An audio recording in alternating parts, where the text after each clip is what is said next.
C'est l'histoire d'un fou sans Dieu, moi-même, comme la plupart de nous. C'était la première fois que l'Église ouvre ses portes à un écrivain. Moi, j'ai perdu la foi à cet art grâce au frère Karamazov de Dostoïevski. La religion, aujourd'hui, on la voit parfois comme une forme de grande ONG, pour le positif, ou négativement comme un élément historique qui a parfois fait beaucoup de mal. Jésus-Christ était un homme dangereux. Un Dieu qui tue des innocents, je lui rends mon billet pour le paradis. Le pape Léon, il a dit « Arrêtez la guerre, arrêtez la guerre, arrêtez la guerre ». Combien de guerres se sont arrêtées? Pas une seule.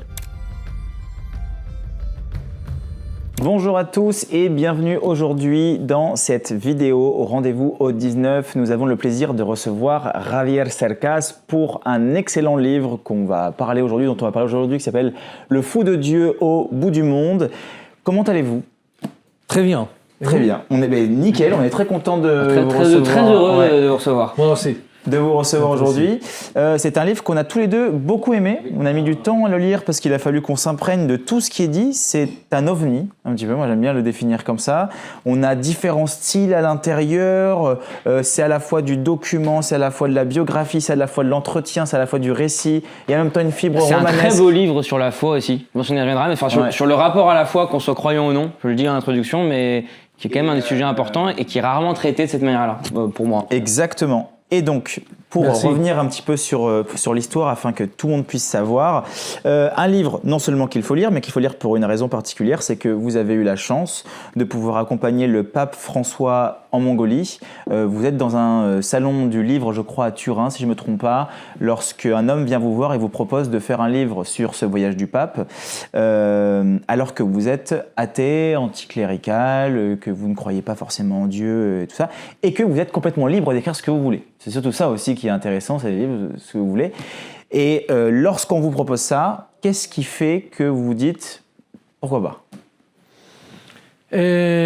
Bon, je crois qu'il y a deux raisons, essentiellement. La première, c'est que c'est la première fois. C'était la première fois que, c'est incroyable, mais c'était la première fois que l'Église ouvre ses portes à un écrivain.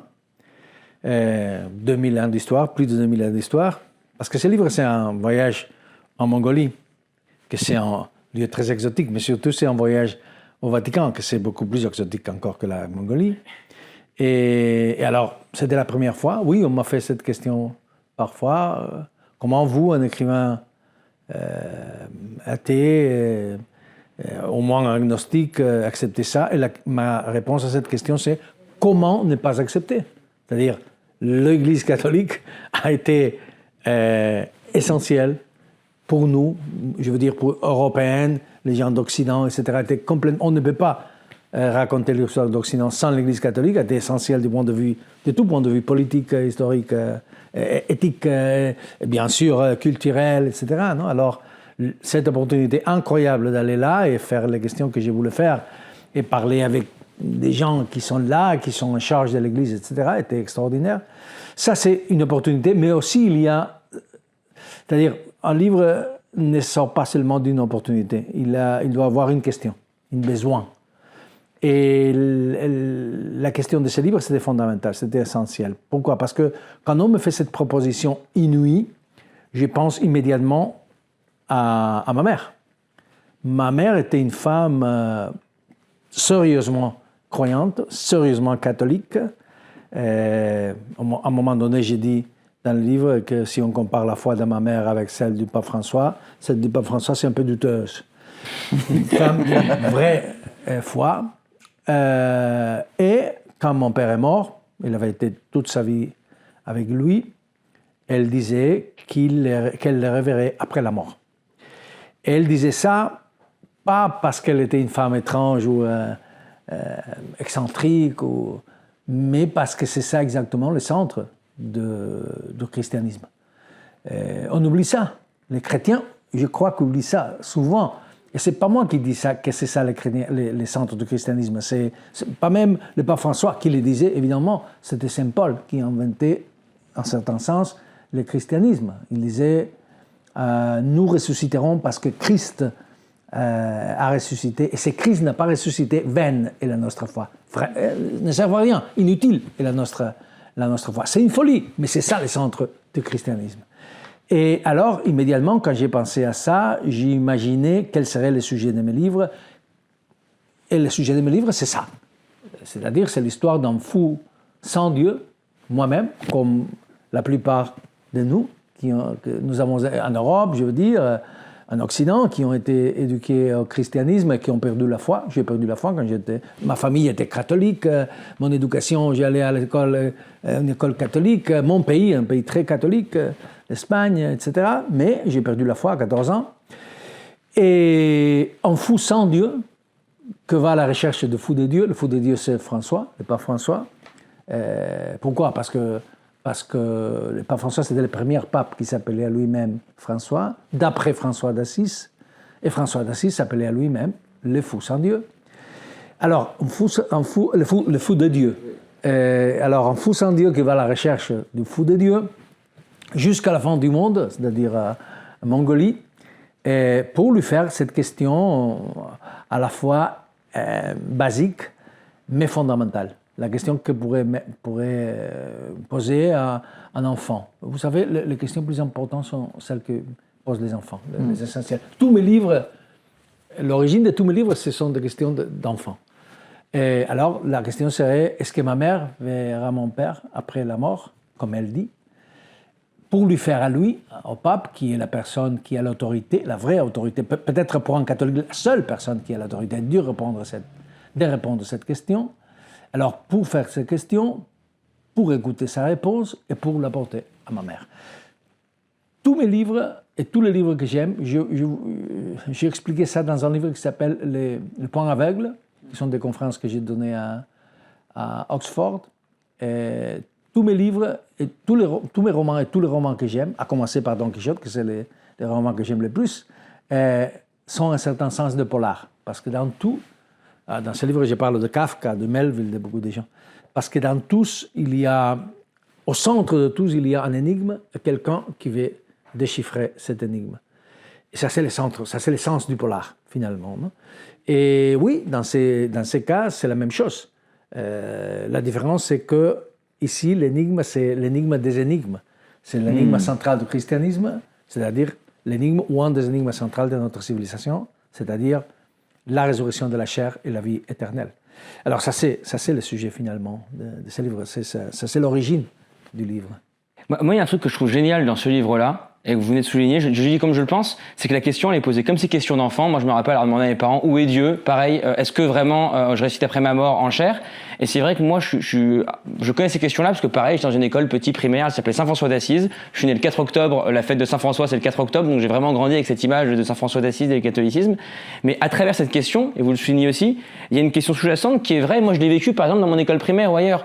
La religion aujourd'hui on la voit parfois et c'est dit quelquefois comme une forme de grande ONG pour le positif, ou négativement comme un élément historique qui a parfois fait beaucoup de mal, ou comme des éléments de questions sociales ou politiques, mais on ne pose plus jamais de questions religieuses. Or, ce livre, c'est « je vais aller voir le pape », l'idée est géniale, hein. Moi aussi je serais allé, c'est « je vais aller voir le pape, lui poser cette question qui est fondamentale pour moi, pour ma mère et pour tous les gens qui vont me lire ».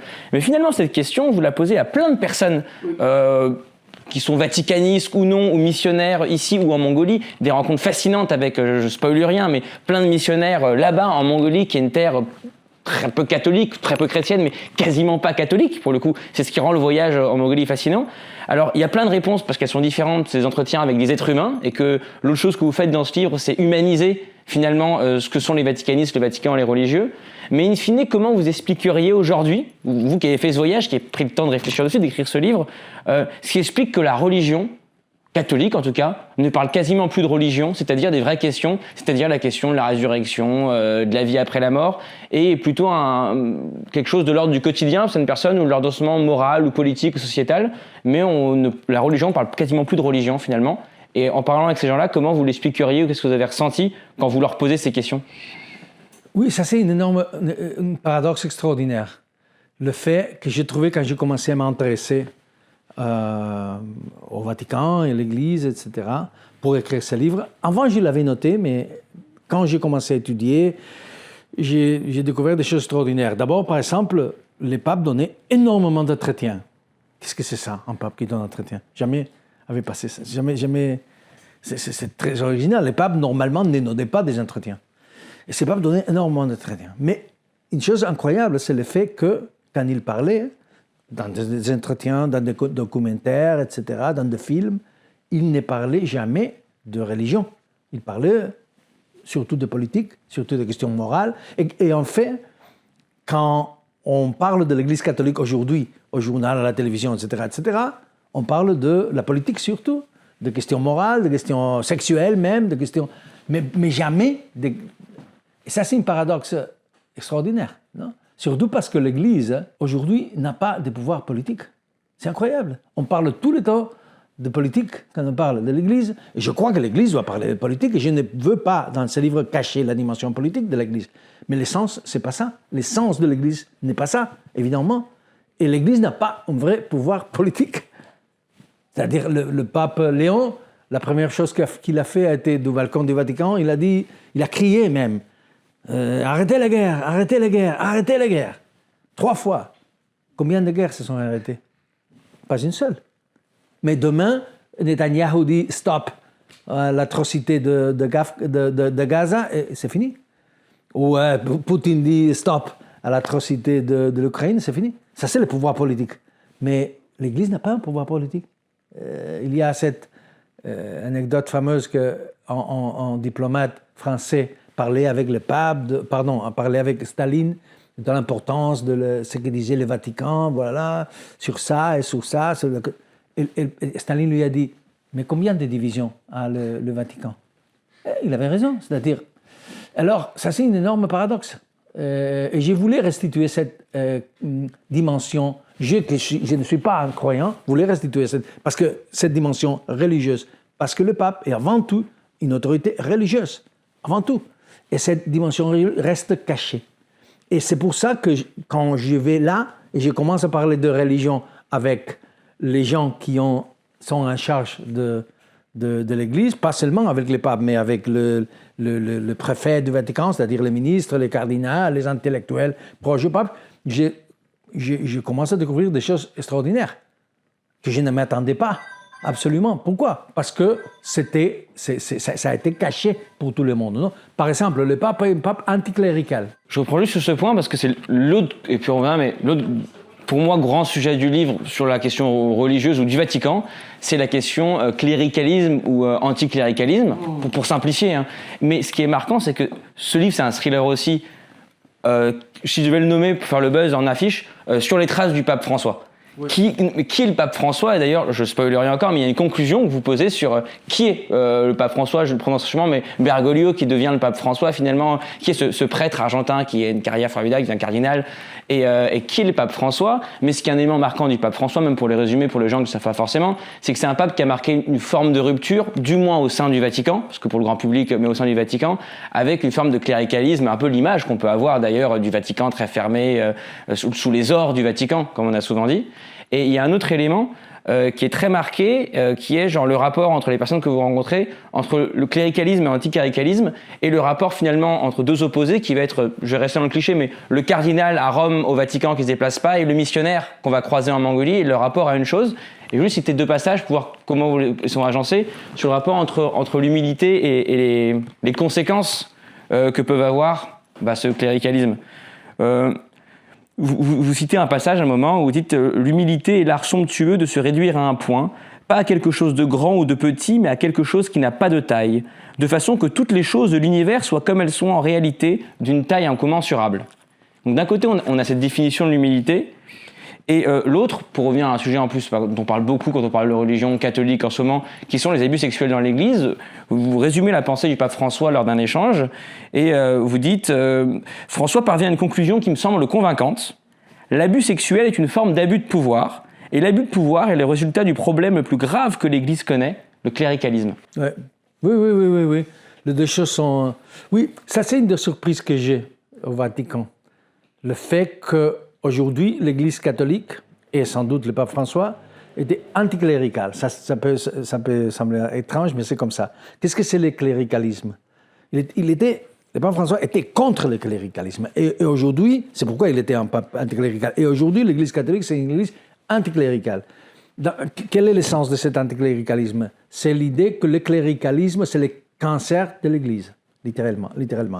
Le cancer de l'Église. Et qu'est-ce que c'est le cléricalisme? C'est l'idée que le prêtre est au-dessus de fidèles.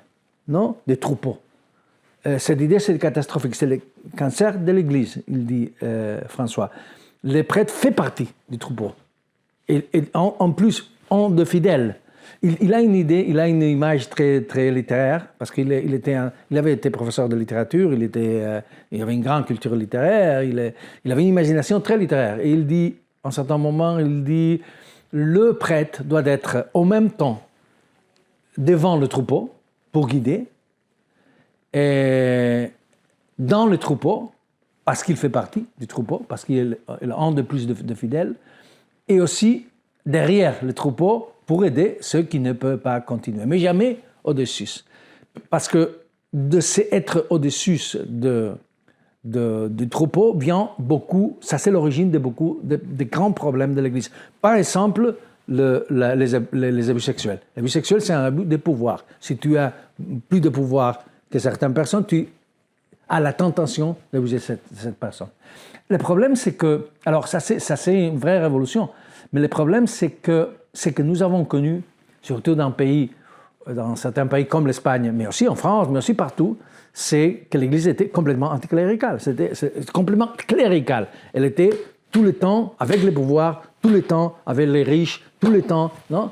Alors, cet anticléricalisme fait partie de la grande révolution qui voulait faire François, et qui, selon moi, veut faire l'Église catholique après Vatican II, et qui n'arrive pas à faire. Et la révolution, c'est retourner au christianisme de Christ. Vous savez, l'effort plus important que j'ai fait pour écrire ce livre, c'est l'effort que j'ai fait pour écrire tous mes livres, mais dans ce cas, c'était plus difficile. C'est l'effort de me nettoyer les regards de préjugés. Si tu ne te nettoies pas les regards de préjugés, tu seulement vois tes préjugés. Et nous sommes pleins de préjugés sur l'Église catholique, c'est normal, parce qu'elle a été partout. Partout, en Europe, partout, en Occident, partout. Alors, on est plein de préjugés contre, surtout dans nos pays de tradition catholique, contre, en faveur, moitié ou moitié, mais plein de préjugés. Tout le monde croit savoir tout sur l'Église catholique, sur le christianisme, sur le Vatican. Et c'est pas vrai, on ne sait rien. Alors, mon effort a été de me nettoyer les regards pour arriver au Vatican, au centre de l'Église catholique, pour voir qu'est-ce qui se passe vraiment là. De quoi la discussion, c'est sur quoi? Qu'est-ce que dit vraiment l'Église catholique? Pas ce que j'imagine qu'elle dit, ou que je veux qu'elle dise, ou qu'elle disait quand j'étais enfant et j'allais à l'école catholique. Blablabla. Non, qu'est-ce qu'elle dit vraiment aujourd'hui? Qui sont les gens qui sont au gouvernement de cette Église? Qui était cet homme qui s'appelait François, ou qui s'appelait Bergoglio, que son nom de guerre était François, non, le pape François, etc., etc. Et si tu fais ça, c'est exactement ce que j'ai voulu faire. Alors, tout devient extraordinaire. D'abord, du commencement à la fin du livre, du commencement avec cette proposition inouïe de m'ouvrir les portes du Vatican, jamais fait dans l'histoire de l'Église. Jusqu'à la fin, si j'essaierais en catholique, en croyant, je dirais que la fin du livre, c'est un petit miracle. Non. Mais alors, oui, tout devient surprenant, tout devient... Alors, nettoyons le regard. C'est très simple. Christ était un homme dangereux. Jésus-Christ était un homme dangereux. Et vous considérez aussi comme un homme dangereux, d'ailleurs. Très dangereux pour le pouvoir, énormément. Écoute, il était un subversif. Il était un révolutionnaire, ça c'est une évidence. Il était entouré partout. Il disait des choses très dangereuses.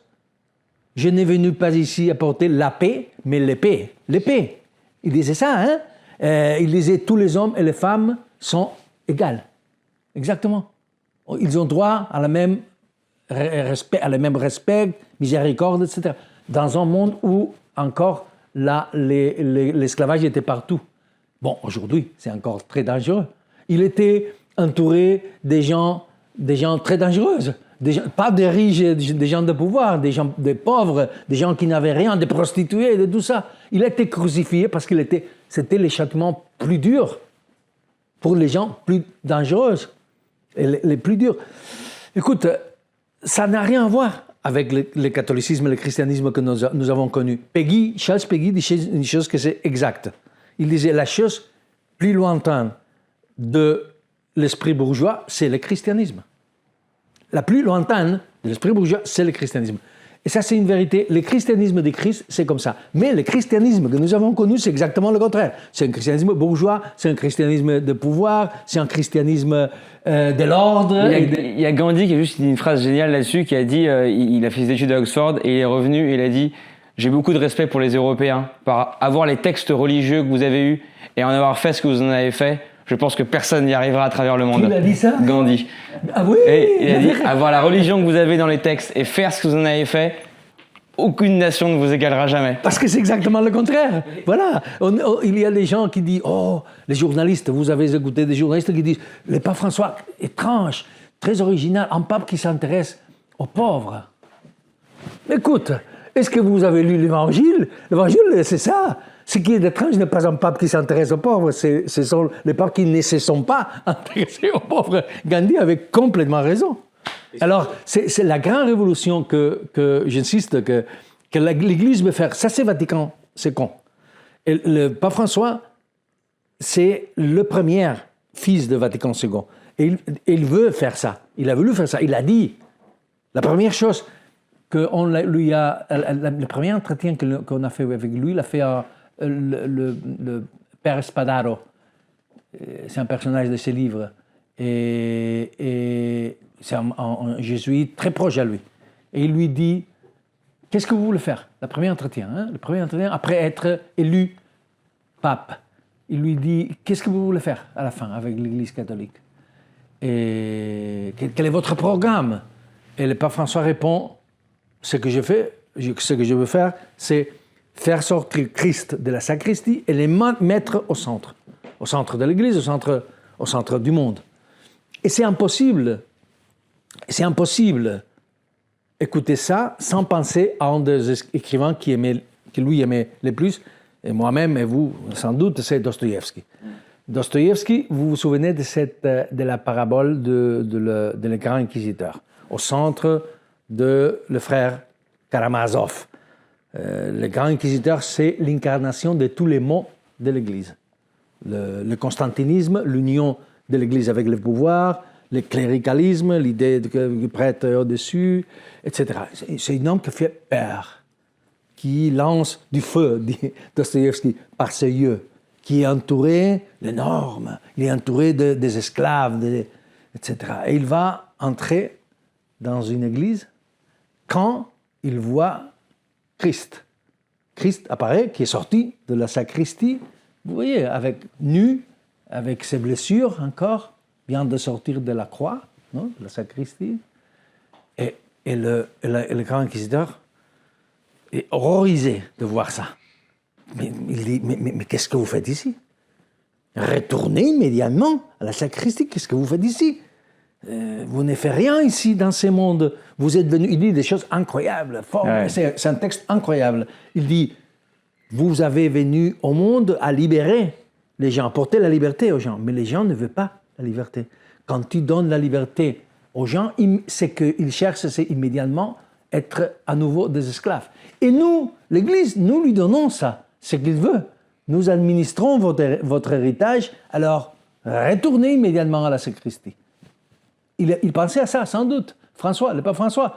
C'est-à-dire, il faut retourner. Ce qu'il disait finalement, Dostoïevski, ce qu'il pensait. Le pape François, ce que je pense, et ce que Gandhi pensait, c'est que l'histoire de l'Église catholique, c'est l'histoire d'une prostitution, d'une perversion du christianisme. C'est ça exactement.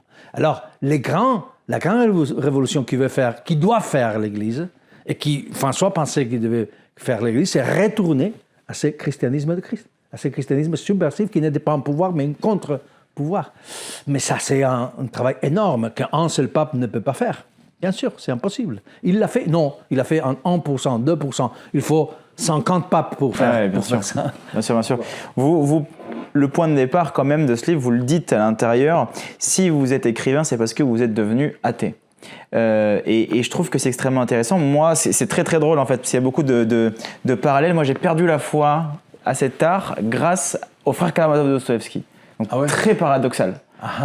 Très paradoxal, notamment le passage de élément déclencheur, c'est cette discussion entre Alyosha, qui s'appelle de manière différente en fonction des traductions, Alyosha Ivan Karamazov. où il se crie dessus, enfin il se donne des explications où Yvan lui dit rationnellement comment tu peux expliquer le mal avec l'existence de Dieu, comment peut coïncider la souffrance d'innocents avec l'existence de Dieu. Donc pour ça, il donne 1000 descriptions différentes d'enfants qui souffrent, parce que pour lui, l'enfant est perçu comme étant innocent. Et il dit quelque chose qui m'a complètement bouleversé à la fin. Il lui dit, mais moi, si un Dieu qui tue des innocents, moi, je lui rends mon billet pour le paradis. C'est ça qu'il dit. Il dit, je me rends mon billet. Et moi, je sais que cette puissance-là dont vous parlez tout à l'heure de Dostoïevski, qui arrive à aller contre ses idées, enlever tous ses préjugés, parce qu'il est orthodoxe, qu'il est croyant très très pratiquant, qui se casse et qui crée des personnages à qui on peut donner raison dans certaine manière. C'est une forme de génie, ce que vous êtes capable de faire dans ce livre-là. Mais vous, à 14 ans, vous perdez la foi. Quel était, vous, votre élément déclencheur de cette perte de foi? Écoute, j'y croyais que la perte de la foi et que ma relation avec la foi et avec l'écriture, parce que ce sont des choses qui vont ensemble, était très originale, que j'étais l'unique. Mais j'ai découvert que non. Salvador Dali disait « je ne suis pas normal, je suis super normal ». Alors je suis un peu comme Salvador Dali, c'est-à-dire à la fin, je suis comme tout le monde. Et dans ces cas aussi. C'est-à-dire, qu'est-ce qui s'est passé? Dans mon cas, il y a une relation très étroite entre la perte de la foi et l'écriture, et la vocation littéraire. Pourquoi? Ça s'est passé quand j'avais 14 ans. Je suis né dans un petit village du sud de l'Espagne. Ma famille est partie au nord. Ça, c'est un mouvement migratoire très normal en Espagne. C'est-à-dire, beaucoup de gens pauvres, du sud pauvres, ont parti au nord. Et alors, c'est ma famille, j'avais 4 ans. Alors, mais chaque été, on retournait à cette... pour moi, ça a été un fait très important, ce déracinement géographique. Mais après, il y a eu un déracinement spirituel, religieux. C'est-à-dire, en été, j'avais 14 ans, j'ai retourné chaque été avec ma famille. J'ai retourné à ce petit village, à 1000 km d'où j'habitais. Et bon, je suis tombé amoureux, d'une façon totale. Alors, quand j'ai retourné à la ville où j'habitais, 1000 km,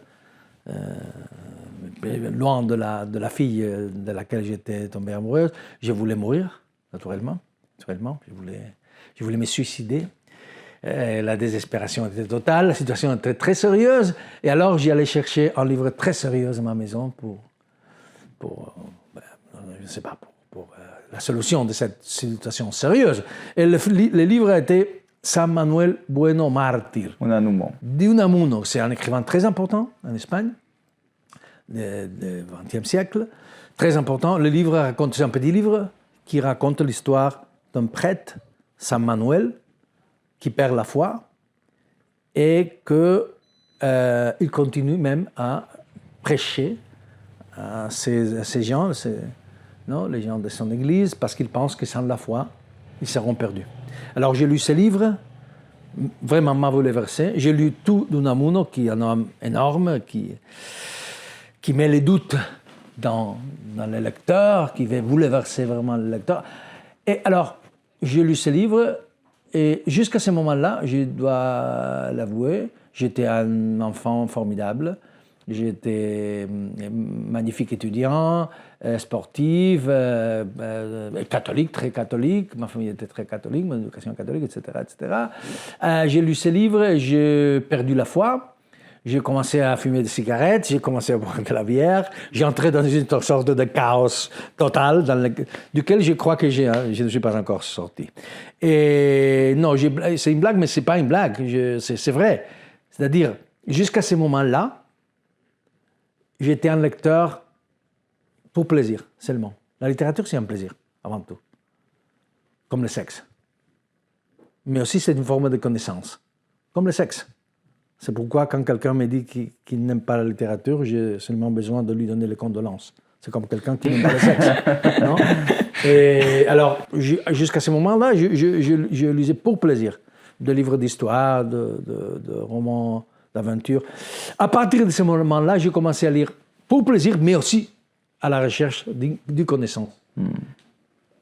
Encore plus, j'ai commencé à lire à la recherche de la sérénité, de la certitude, des réponses qui m'est donné la foi jusqu'à ce moment-là.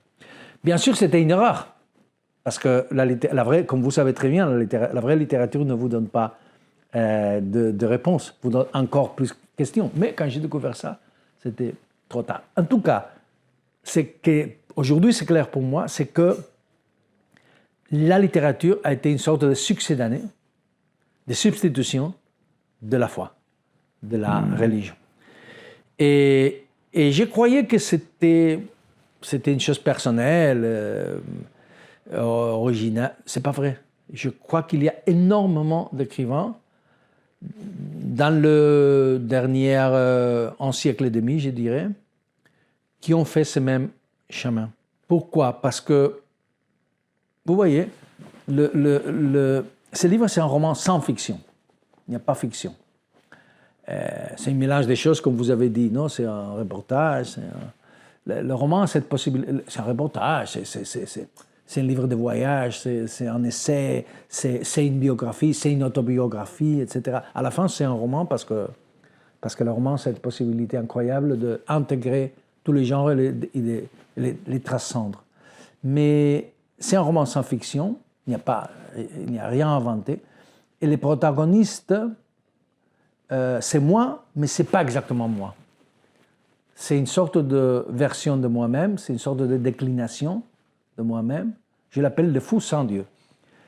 Et pourquoi le fou sans Dieu? Le fou sans Dieu, c'est parce que c'est une relation directe. C'est comme une version de le fou de Nietzsche. Tout le monde se souvient de ce texte extraordinaire. Nietzsche, c'est le premier que 1882, il voit qu'on habite dans un monde sans Dieu. C'est-à-dire qu'il y a beaucoup de gens qui croient encore, de moins en moins. Mais on habite dans un monde sans Dieu. Qu'est-ce que ça veut dire? Ça veut dire ça. Le fou sans Dieu, c'est un fou qui sort de sa maison avec une lampe allumée en plein jour et qui court par les rues, par les marchés, par les boulevards. Il crie Dieu est mort, et nous l'avons tué.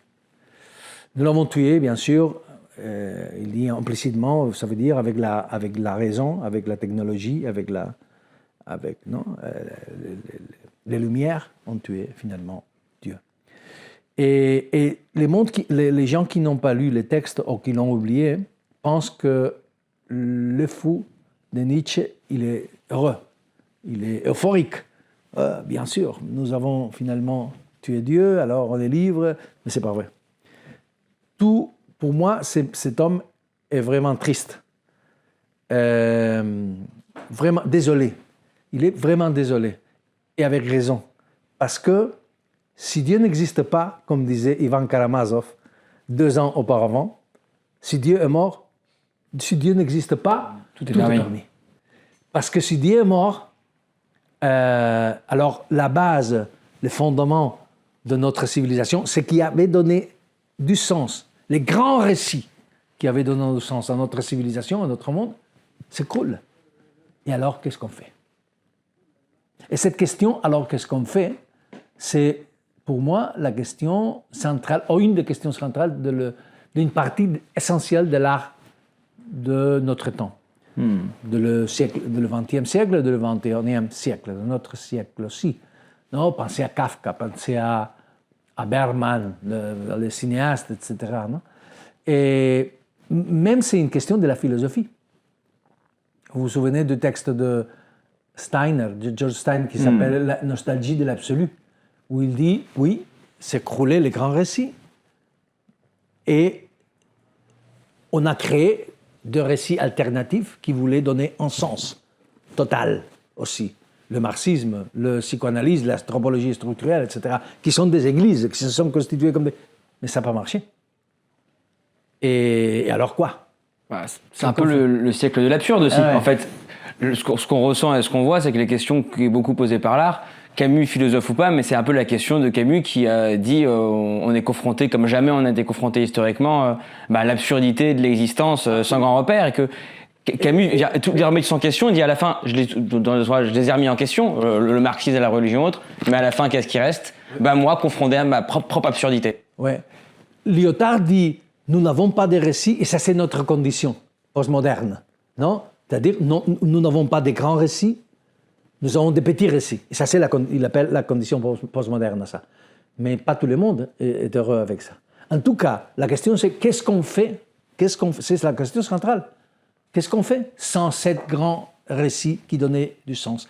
Et c'est pourquoi j'ai dit que mon cas, ce n'est pas étrange. Si vous pensez, par exemple, aux grands écrivains du 19e siècle, plus ou moins à l'époque de Nietzsche, de Dostoïevski, et un peu avant, Flaubert, on a commencé à parler de l'écrivain comme un sacerdoce, et l'art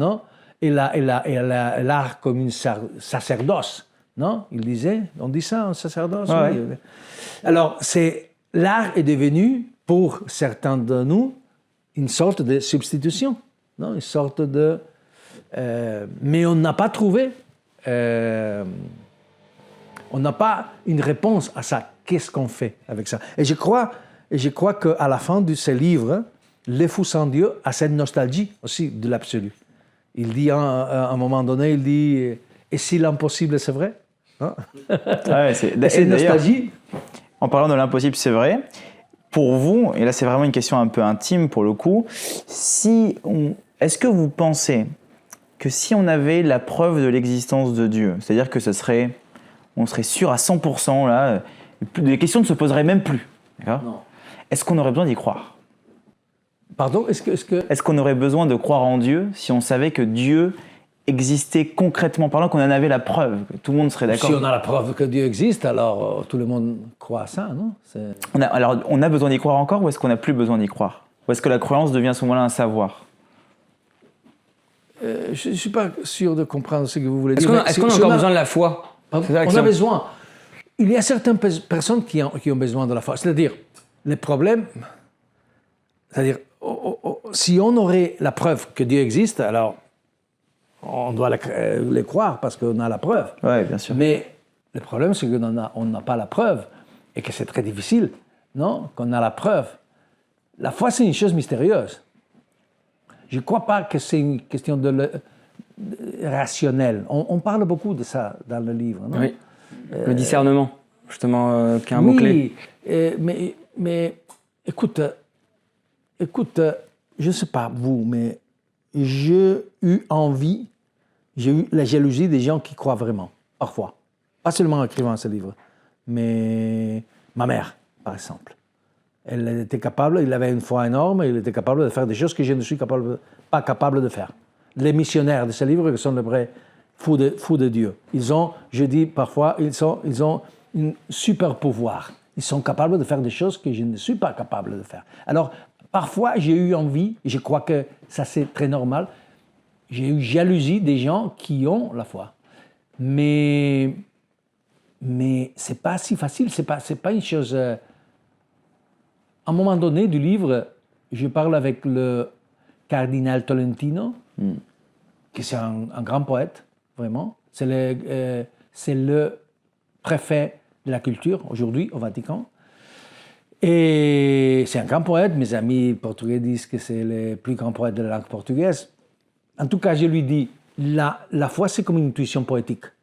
C'est-à-dire la perception d'un sens là où nous, les personnes normales, les non-croyants, ne voyons pas un sens. Non ? C'est la perception d'un sens où nous ne voyons pas un sens. La personne qui a foi voit ces sens. Et il me dit, oui, exactement, c'est comme une intuition poétique. Mais je parle après avec le pape, parce que ce livre, ce n'est pas un traité, ce livre, c'est un dialogue entre beaucoup de gens. Non ? Et je parle avec le pape, il me dit, et je lui dis, vous savez, avec le cardinal Tolentino, on a décidé que la foi, c'est une sorte d'intuition poétique. Il me dit, non, c'est un don, un cadeau. Non ? Et je ne crois pas que ces deux questions soient contradictoires. Je crois que ces deux réponses sont complémentaires s'ils ne sont pas la même réponse. Peut-être sont la même réponse, avec des paroles différentes. En tout cas, la foi n'est pas volontaire.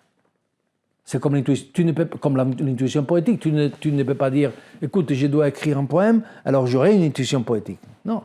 Tu as une intuition poétique ou tu ne l'as pas. Ouais. Tu as la foi ou tu n'as pas la foi. Le poète, c'est le voyant, l'inspiration. Exactement. Le poète, c'est le voyant Rimbaud. Il reçoit un don et puis il se doit être plus fort que lui, celui qui a la foi. Le croyant, c'est celui qui a la foi, bravo. Comme le voyant, celui qui a la vision. Bravo. Alors, c'est pas volontaire. Alors, même si je voudrais récupérer la foi, je ne saurais pas comment faire. Je ne saurais pas comment faire. Comment on fait ça? Et c'est pourquoi je suis d'accord avec un écrivain américain qui disait la foi, c'est plus difficile. Avoir foi, c'est plus difficile que ne pas avoir foi. Parce que c'est une chose, c'est une folie. C'est une chose très étrange. C'est une vision. Et si tu ne l'as pas, tu ne l'as pas. Et comment la récupérer? J'avais ces dons ou cette intuition quand j'étais enfant. Mais je l'ai perdu et je ne sais pas comment la récupérer. Même si je voudrais. Il y a des choses qui sont... Tout livre naissent aussi d'autres livres. Et là, pour le coup, de ce livre-là, j'aimerais savoir vos influences. On a parlé entre nous de Kafka, de Borges aussi. Figurez-vous qu'on a eu une discussion, tous les deux. On a eu un débat. Il y a quelques temps, on était à la maison en train de boire un verre de vin. Et moi, j'aime beaucoup Kafka. Moi aussi. Et je sais l'influence que Kafka a eue sur Garcia Marquez, notamment lorsqu'il a eu les métamorphoses, le fait qu'il ait pu se dire « Tiens, on peut se réveiller en étant un cafard ou autre chose ». Et il me disait « Oui, mais quand même, la métamorphose, c'est surcoté. Hein, on va pas se mentir, c'est pas si dingue que ça. » Donc ma question, du coup, ça serait une certaine forme de peut-être réconciliation. Christopher défend que la métamorphose est un livre révolutionnaire, qui a un avant-après pour la littérature. Et j'ai beau aimer, en gros, moi je dis non. Pour plein de raisons, mais qu'est-ce que vous en pensez? Est-ce que La Métamorphose est un livre révolutionnaire pour la littérature que pose Kafka, oui ou non? Et puis après on pourra débattre, c'est juste pour poser la question comme ça. Révolutionnaire au sens historique? Au sens littéraire, est-ce que ça a influencé la littérature après? Ah oui, ça c'est un fait, non? C'est ce que je pense. Hein, mais oui, c'est pas une discussion, c'est un fait. Influencé pas seulement García Márquez, mais beaucoup de gens, non? Oui, dans ce sens, oui. Kafka, c'est une chose très étrange. C'est-à-dire, cette littérature d'origine fantastique, en même temps, en combination avec une sorte de réalisme. Il admirait énormément Dickens, mais Flaubert aussi. Je crois que Flaubert a été essentiel pour lui. Cette distance, cette froideur, cette impartialité avec laquelle il raconte même des histoires complètement fous, comme ça. Non, qu'il a été une influence pour énormément d'écrivains. Je crois que nous tous sommes influencés par Kafka, même si tu ne l'as pas lu. Parce que sa vision, oui, dans ce sens, il n'y a pas aucun doute. Quelle influence ça a eu sur vous, Kafka? Je ne sais pas. Honnêtement, cette question de l'influence, je crois qu'on est un peu frivole avec ça. C'est très difficile pour un écrivain de dire comment cet écrivain m'a influencé. Je ne sais pas. Je crois, au commencement, mes premiers livres, je voulais être un écrivain de littérature fantastique. Ok.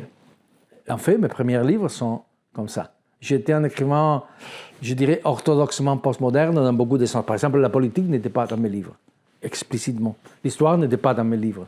Dans mes premiers livres, ils sont publiés en France. Les Mouvantes, À Petite Foulée s'appelle. À Petite Foulée, je pourrais dire que c'est ma lecture de Kafka.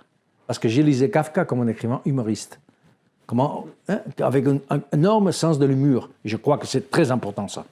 Très important, et on a oublié ça. C'est vrai que le livre est rempli d'humour. Enfin, pour le coup, oui. On ne rigole pas avec Dieu, vous rigolez vraiment beaucoup avec la religion, avec Dieu. Enfin, c'est très drôle, quoi. Ah oui, parce que pour moi, le sens de l'humour, c'est la chose plus sérieuse. Mais pour le pape aussi. Je dis, pour le coup, Non, mais je vous laisse la dire, mais il y a une très belle phrase, je trouve, du roman. Alors, vous dites que c'est le pape François qui l'a dit, et que moi, je ne saurais pas le mot le prononcer, parce que c'est une expression en espagnol, mais je peux la dire. C'est extraordinaire, mais qui dit que finalement, l'humour ou le rire est la chose la plus importante, et il fait une espèce de... qui n'est pas un jeu de mots, mais en espagnol, que j'ai plus en tête, mais qui est... Oui, il dit une chose, pour moi, c'est la chose plus belle et plus surprenante.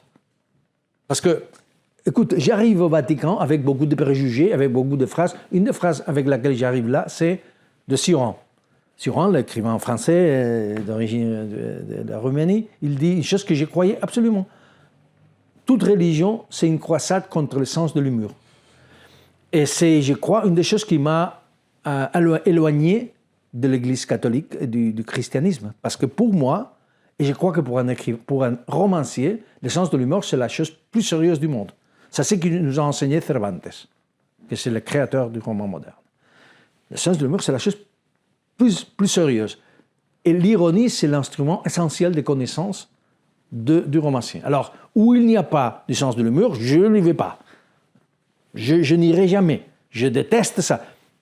Et on n'attend pas que l'Église catholique ou le christianisme soit une chose pour rire avec ses... vous vous souvenez ce que disait Nietzsche, qui est un personnage très important dans ce livre, disait aux chrétiens, vos phases de funérailles sont la principale accusation contre vos croyances. C'est le grand nom à la vie voilà, des chrétiens. Parce que si vos croyances étaient vraies, vous seriez très heureux. Mais non, vous êtes comme ça.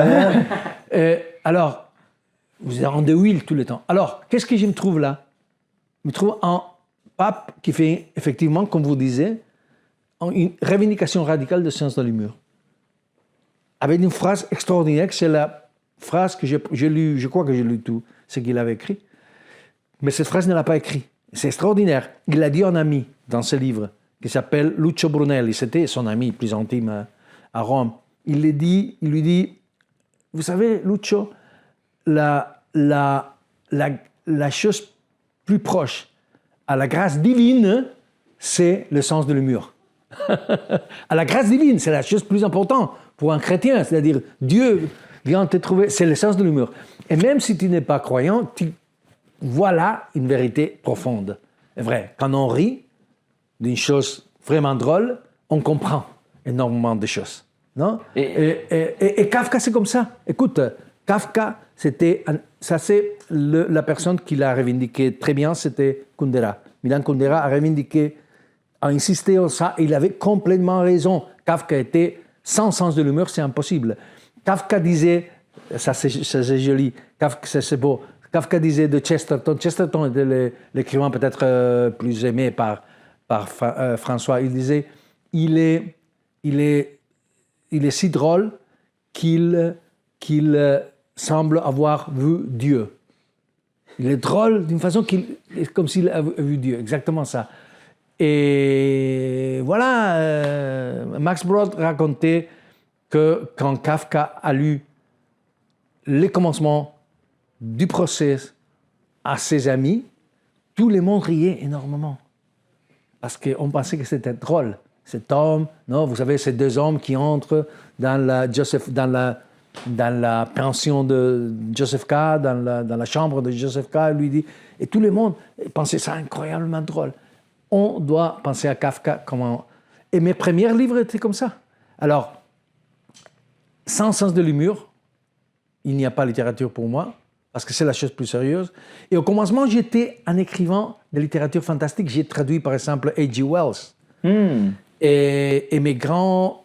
Edgar Allan Poe était essentiel pour moi. Je ne parle jamais d'Edgar Allan Poe, je ne sais pas pourquoi, mais ça a été très important pour moi au commencement. Kafka, que c'était un écrivain de littérature fantastique. Borges, que c'était un écrivain de littérature fantastique. Alors, je crois que je continue à écrire littérature fantastique encore aujourd'hui. Mais d'ailleurs, parce que l'Église catholique, c'est une chose très étrange. Et la résurrection de la chair et la vie éternelle, c'est impossible d'inventer une chose plus fou, plus... non? Alors, oui, je crois que ce regard à la réalité, en voyant ce que cette réalité a d'étrange, non? Cette étrangeté.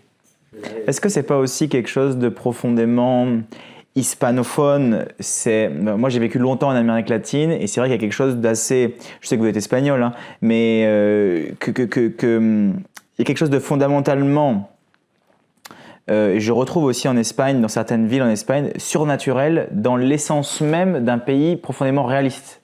C'est-à-dire que parfois il se passe des choses absolument dingues dans des lieux où jamais cette chose-là n'aurait pu se produire.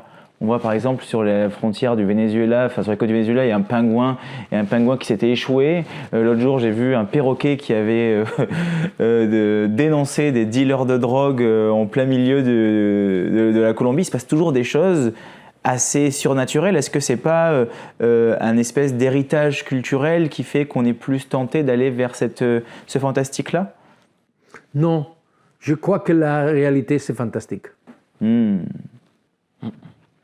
Ça, c'est le réalisme magique. Et c'est vrai, García Márquez, Carpentier, Alejo Carpentier, on a eu cette vision que je crois que c'est un peu épuisé. C'est-à-dire, le réalisme magique... On n'en fait plus beaucoup aujourd'hui. Trop. On en fait trop? On en fait trop. Peut-être. Ah ouais? En tout cas, nous, en France, on n'est pas submergés, quoi. Peut-être. Je crois que Cien años de soledad, c'est un chef-d'œuvre, mais que ça a épuisé un peu ces gens. Non, je crois que la réalité, c'est fantastique. Okay. Il faut la regarder avec des yeux nouveaux. Ce qui fait la littérature. La littérature nous montre que la réalité, on pense que c'est des choses qui sont normales ne sont pas normales. Écoute, l'Église catholique. On pense que on a été toujours là, l'Église catholique a été toujours là, le monde est plein d'églises, etc. Mais qu'est-ce que c'est l'Église catholique? C'est une chose très étrange. C'est une institution qui a duré 2000 ans. N'existe pas ça. Tous les empires se sont écroulés, l'Église catholique est là. Et qu'est-ce qui c'est au centre de l'Église catholique? Une chose qui s'appelle la résurrection de la chair et la vie éternelle. Mais qu'est-ce que c'est ça, la résurrection? On croit ça. Des gens très intelligents ont cru à ça. Newton, pour ne pas parler de saint Thomas d'Aquin, Bach, même Einstein croyait au Dieu de Spinoza, Kant, les gens plus intelligents ont cru à ça. Ça, c'était les centres de notre civilisation. Et c'est une chose très étrange, c'est un scandale. Qu'est-ce que c'est ça? Alors, je crois que ce qui fait la littérature, c'est pour... utiliser une parole d'un théorique russe, Skolovsky, il disait déautomatiser la réalité. C'est-à-dire, nous sommes habitués à la réalité. Nous sommes accoutumés à la réalité. La réalité, c'est une chose... Mais si tu déautomatises cette vision de la réalité et tu vois la réalité comme si tu le voyais pour la première fois, alors tout devient surprenant. Et c'est ça le métier de l'art en général. Non? De nous faire voir la réalité avec des yeux nouveaux, avec des yeux d'un enfant, avec les yeux sans préjugés. Et alors tout devient extraordinaire. Tout devient extraordinaire, tout devient surprenant. Nous sommes ici, non? Un lieu formidable avec ses manuscrits de Madame Bovary tout devient surprenant, tout devient... Est-ce que c'est pas le travail du philosophe aussi de s'étonner de l'ordinaire? De voir... De s'étonner de l'ordinaire. Absolument, exactement. Sans étonnement, il n'y a pas de connaissance. C'est le travail de la connaissance. C'est le travail du philosophe, de romancier, du poète, de se nettoyer le regard pour voir la réalité. Ce que j'ai voulu faire, j'insiste dans tous mes livres, mais dans ces livres, c'était plus difficile, parce que on pense que l'Église catholique, tout le monde connaît l'Église catholique, le christianisme, elle est partout, on a vécu toujours avec ça, alors c'est difficile de voir ça comme si on la voyait pour la première fois. Mais sans ça, il n'y a pas de connaissance. C'est le regard de l'enfant. Il n'y a pas de connaissance. C'est comme vous dites, vous posez les questions comme le poserait un enfant, c'est ce regard extrêmement innocent de l'enfant. C'est Baudelaire, le génie, c'est l'enfant se retrouver à volonté. Et c'est pour ça que vous disiez au début de l'interview que dans ce livre, comme dans vos précédents, vous essayez de poser les questions et d'arriver avec le même regard que vous auriez si vous avez, je ne sais pas comment dire ça, mais je ne sais pas, 6, 7 ans. À quel âge on pose ces questions-là? À cet âge-là? Entre 7 et 10 ans. À cet âge-là. Oui. Et donc c'est ça le vrai travail qu'on doit faire par rapport à la vie, c'est à minima d'essayer de conserver ce regard innocent. Absolument. Tous mes livres, l'origine de tous mes livres sont des questions d'enfants. Le soldat de Salamine, c'est une question innocente. Pourquoi un soldat républicain épargne la vie d'un fasciste? Pourquoi? Quand tout conspire pour les tuer. Pourquoi, dans l'anatomie d'un instant, pourquoi 3 hommes restent dans son siège quand on tire sur eux? Et pourquoi ces 3 hommes précisément? Ces images, je les avais vues, tout le monde, ce sont des images enregistrées par la télévision, tout le monde avait vu ces images. Mais un jour, j'ai dit, et pourquoi? Pourquoi ces 3 enfants? C'est la question d'un enfant. J'insiste, les questions d'enfants sont les plus importantes, les plus sérieuses, les plus... la connaissance vient de ça. Pourquoi une pomme... pourquoi une pomme qui est dans un arbre va tomber en terre? Newton a fait quelque chose avec ça, non? Ouais, c'est une question d'enfant, c'est vrai. On ne pose pas cette question-là aujourd'hui. On la pose plus. On la pose plus, c'est vrai, on la pose plus. C'est une question de laquelle Newton a fait quelque chose, non? Alors c'est ça, toujours, voir la réalité comme si on la voyait pour la première fois. Je lisais très récemment un essai de Vasquez sur le réel et la fiction, et il disait un truc intéressant, je ne sais pas ce que vous en pensez, sur le fait qu'un bon livre est un livre qui ne donne pas des réponses, mais qui est là pour poser la bonne question. Ah mais ça, exactement, c'est le centre de le point aveugle. C'est-à-dire, la littérature, c'est-à-dire les romans, partent toujours, je l'ai dit au commencement, sont des romans, partent toujours d'une question. L'origine, c'est toujours une question. Ma mère verra mon père après la mort. Pourquoi le soldat a fait ça, pourquoi, etc. Et tous les livres, c'est une quête. Tous les romans, c'est une quête pour répondre à cette question. Et à la fin de la quête, quelle est la réponse? La réponse, c'est qu'il n'y a pas de réponse. Au moins, c'est qu'il n'y a pas de réponse claire, univoque, taxative. Les réponses du roman sont toujours polyédriques, ambiguës, pas claires. La réponse, c'est la quête même d'une réponse. La réponse, c'est la question même, le livre même. Et c'est toujours comme ça, dans les grands livres. C'est ça l'argument exactement de Le Pont aveugle. C'est-à-dire, Don Quichotte. Est-ce que Don Quichotte est fou ou il n'est pas fou? Hein? C'est une vraie question. C'est une véritable question. Ouais, et à la fin, la réponse c'est qu'il est fou et qu'en même temps, il n'est pas fou. En même temps, il n'est pas fou. Il est très intelligent et très capable. Ce sont les vérités du roman sont toujours cette vérité ambiguë, contradictoire, polyédrique, etc. Pourquoi est-ce que Ahab, le protagoniste de Moby Dick, est obsédé avec la baleine blanche? Est-ce que pour lui c'est le mal, c'est le bien? Est-ce que pour lui c'est Dieu, c'est le diable? Ça c'est la question centrale.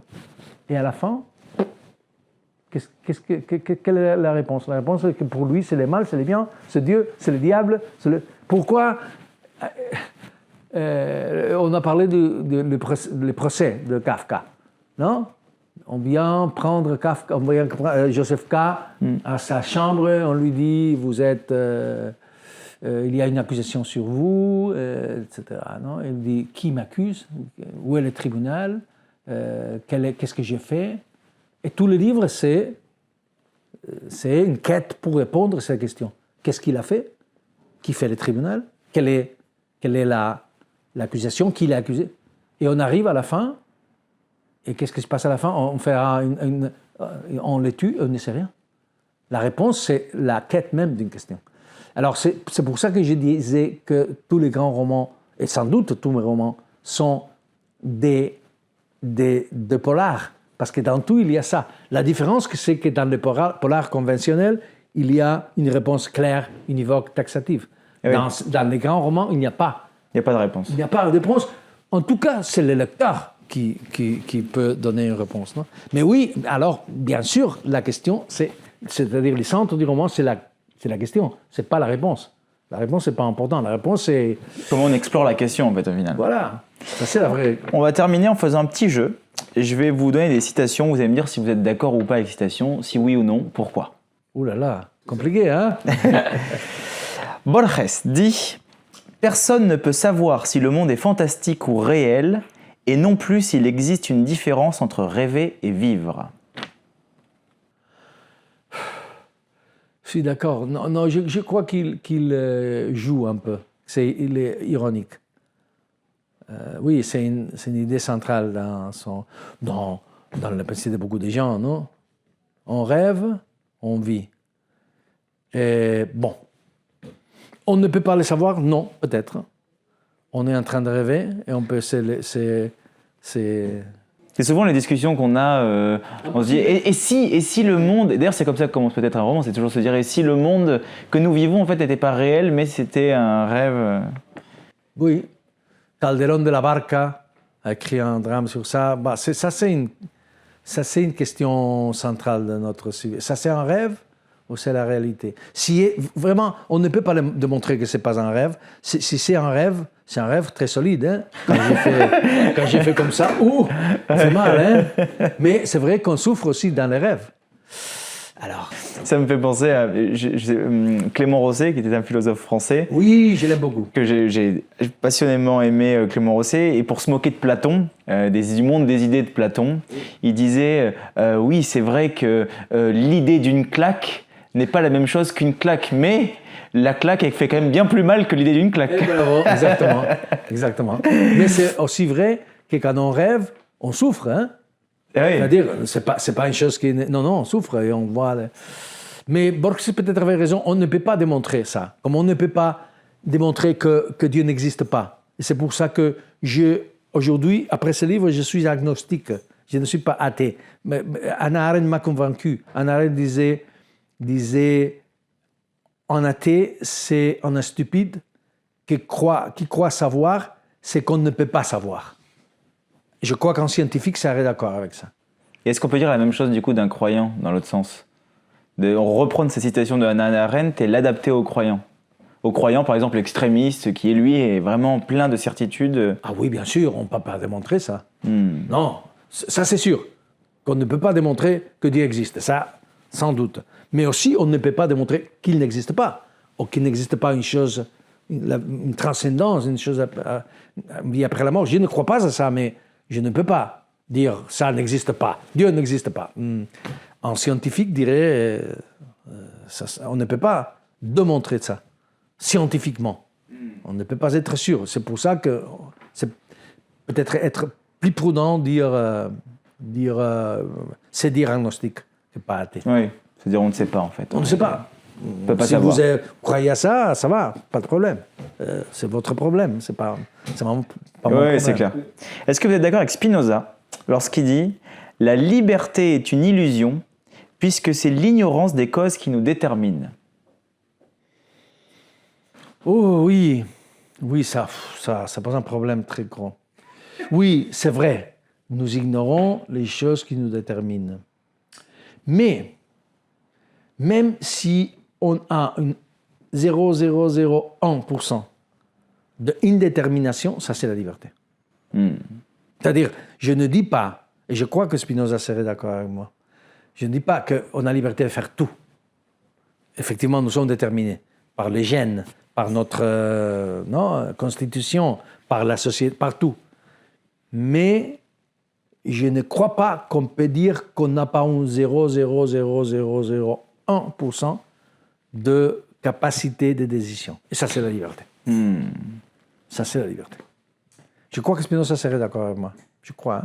Je pense, parce que Spinoza pensait surtout qu'on avait la liberté de l'esprit, la liberté de choisir. Donc en soi, c'est exactement la liberté de choix, mais pas du geste, mais plutôt celle de l'idée, quoi. Voilà. Avec Juan Rulfo, lorsqu'il dit « Il est extrêmement difficile de transporter la pensée dans l'écriture. Je crois que personne ne le fait, que personne ne l'a fait. » Transporter la pensée dans l'écriture. Transporter la pensée dans l'écriture. Ce que j'ai fait, je crois que l'écriture, c'est une forme de pensée. C'est-à-dire, je pense au fur et à mesure que j'écris. L'écriture, c'est ma forme de pensée. Je ne peux pas penser clairement sans écriture.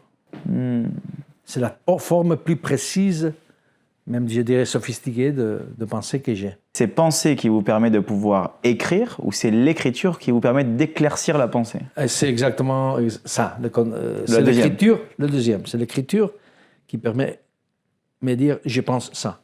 En fait, quand je parle, je me sens très mal. Parce que je ne dis pas exactement ce que j'ai. Quand je parle, je ne dis pas exactement ce que je pense. Je dis une chose approximative. Quand je dis ce que je pense, c'est quand j'écris. Alors là, c'est ce que je pense.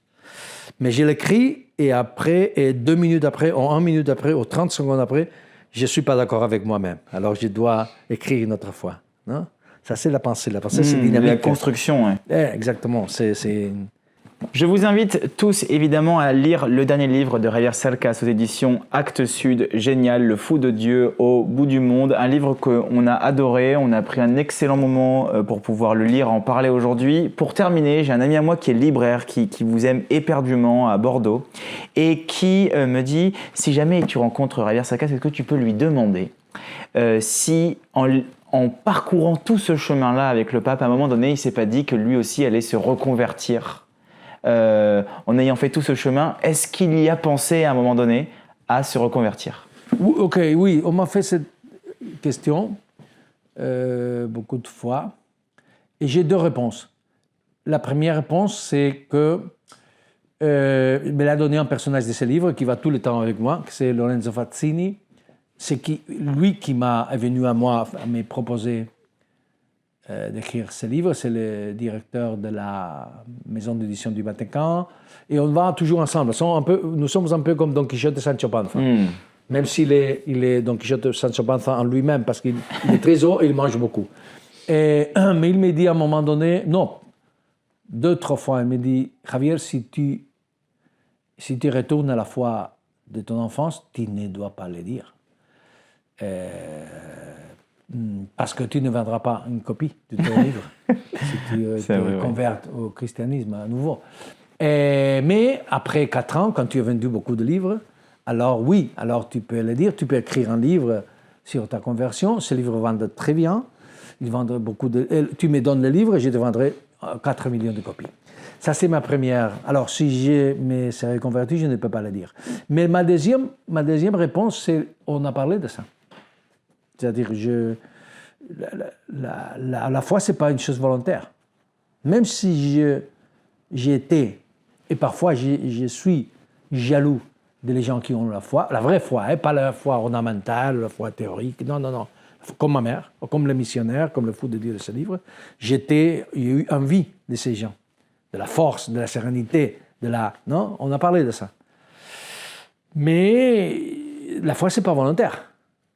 Alors, même si je voudrais la récupérer, je ne saurais pas comment faire.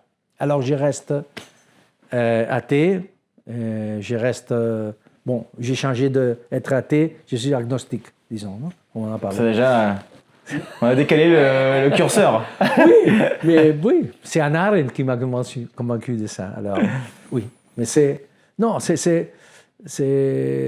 très difficile. La foi, je suis d'accord avec, c'était Flannery O'Connor qui disait ça.